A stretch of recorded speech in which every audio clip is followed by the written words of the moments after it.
राव साहब, 20वीं सदी को दिलीप कुमार की सदी कहा जाता है। उनके जाने के बाद दुनिया ने क्या खोया? सब कॉन्टिनेंट में मेथड एक्टिंग जिसको कहा जाता है, अदाकार की जो कोशिश होती है कि किरदार की इनर वॉइस को, अंदर की आवाज़ को पूरी तरह समझते हुए एक्टिंग करे, तो वो दिलीप कुमार साहब का खासा था और वो उसको बाकी लोगों ने फिर कॉपी किया है, उसके आने वाले लोगों ने। तो इस हवाले से मेरे ख्याल में दिलीप कुमार का कंट्रीब्यूशन बहुत ज़्यादा है। अजहर साहब, दिलीप कुमार साहब को फिल्म का गालिब कहा जाता है। 78 ईयर्स तक वो फिल्म इंडस्ट्री में एक्टिव रहे, लेकिन फिल्में उन्होंने सिर्फ 62 की।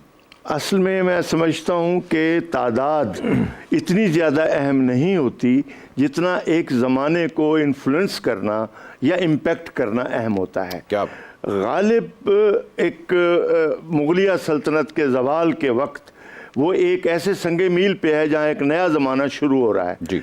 और वहाँ उसने जो अपने थॉट्स से, अपनी फ़िक्र से दुनिया के मुख्तलिफ फ़नून को जिस तरीके से इंटरप्रेट किया अपनी शायरी में, वो एक अलग एक जहान है। बिल्कुल। जहाँ तक दिलीप साहब का है, दिलीप साहब को भी वो ज़माना मिला जब अभी बड़े सग़ीर में फ़िल्म का आगाज़ हो रहा था और फिल्म को अभी अपने फुटप्रिंट्स बनाने थे।